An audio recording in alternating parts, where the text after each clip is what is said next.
Assalamualaikum warahmatullahi wabarakatuh. Perkenalkan, nama saya Ihsan Falah. Saya dari kelas 11 IPA 4, absen 11. Saya di sini ingin mengikuti ulangan lisan PPKN bab mewaspadai ancaman terhadap NKRI. 1. Ancaman di bidang ideologi.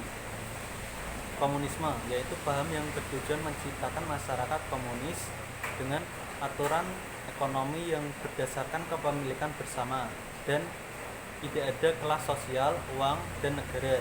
Liberalisme, yaitu paham yang bertujuan menciptakan masyarakat berpikir bebas bagi individu dan menolak adanya pembatasan dari pemerintah dan agama. Individualisme, yaitu paham yang memiliki pandangan menekan kemerdekaan manusia, kepentingan bertanggung jawab, dan kebebasan diri sendiri. 2. Ideologi. Ancaman di bidang ideologi politik. Pergerakan massa, contoh kerusuhan Omnibus Law. Ada 3 demo yang menolak Omnibus Law. UU Cipta Kerja pada tanggal 8, 13, 20 Oktober 2020. Sebanyak 70% diantaranya merupakan pelajar.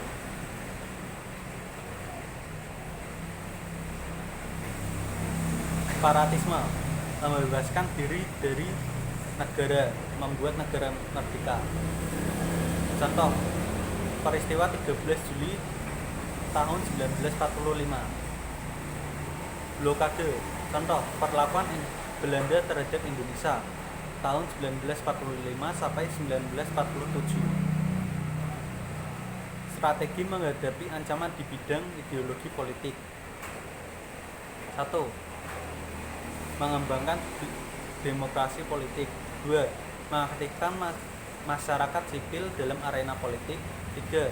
Mengadakan reformasi lembaga-lembaga politik agar dapat menjalankan fungsinya dengan baik.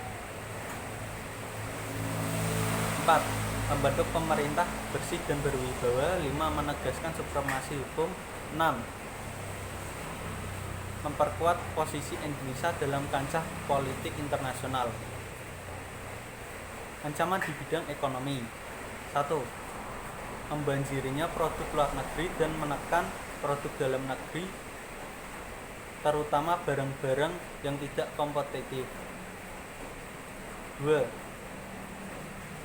Kemudian menanamkan modal pihak asing, sehingga perekonomian negara sedikit demi sedikit dikuasai oleh pihak asing.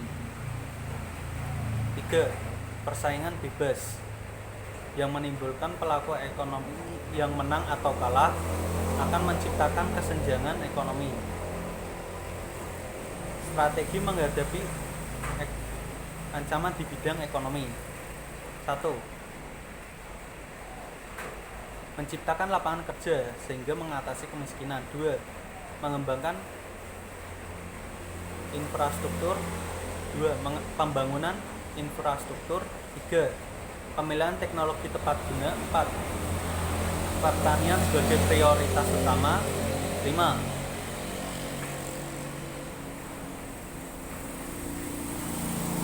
Perekonomian berorientasi pada kesejahteraan rakyat. 6. Tidak bergantung pada badan-badan dunia seperti IMF dan Bank Dunia dan sebagainya. 7. Mempererat kerjasama dengan negara lain. Ancaman di bidang sosial budaya. 1. Ancaman dari dalam negeri, yaitu berupa isu-isu kemiskinan, kebodohan atau keterbelakangan dan ketidakadilan yang menjadi pangkal tumbuhnya permasalahan baru seperti premanisme, terorisme, dan kekerasan dan bencana akibat perbuatan manusia. Isu-isu ini dapat mengakibatkan munculnya disintegrasi dan runtuhnya semangat nasionalisme dan patriotisme. 2. Ancaman dari luar negeri. 1. Terwujudnya budaya konsumtif dan luar negeri minded. 2. Terwujudnya hedonisme, kenikmatan pribadi sebagai nilai hidup, contoh mabuk-mabukan. 3. munculnya sikap individualisme, yaitu sikap yang mementingkan diri sendiri dan memandang orang lain tidak ada artinya. 4. Munculnya gejala westernisasi, yaitu gejala atau pola hidup yang berorientasi pada budaya barat sehingga tidak difilter. Strategi menghadapi ancaman di bidang sosial budaya. 1. Menjadikan Pancasila sebagai filter. 2. Meningkatkan rasa nasionalisme. 3. Memelihara keselarasan fundamental. Ancaman di bidang Hankam. Ancaman di bidang ini dapat mengancam kedaulatan negara, keutuhan wilayah, dan keselamatan bangsa. Bentuk-bentuk ancaman di bidang Hankam. 1. Agresi atau inflasi. 2. Pemberontakan bersenjata. 3. Pelanggaran wilayah. 4. Aksi terorisme. 5.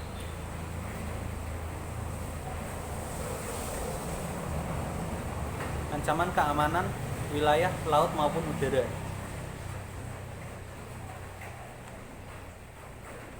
Strategi menghadapi ancaman di bidang pertahanan dan keamanan. 1. Membentuk BNPT, Badan Nasional Penanggulangan Terorisme. 2.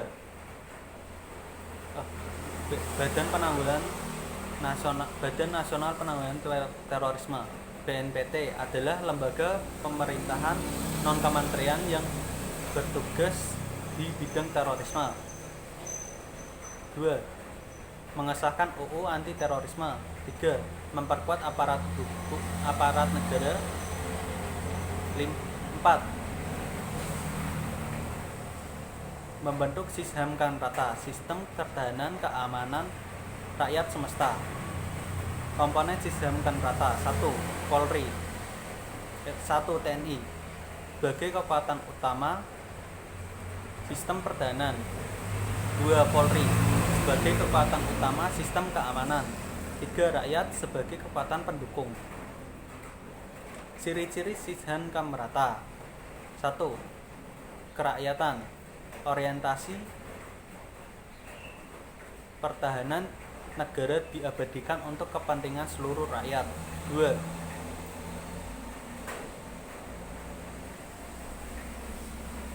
Kesemestaan. Seluruh sumber daya nasional digunakan bagi usaha pertahanan. 3. Kewilayahan.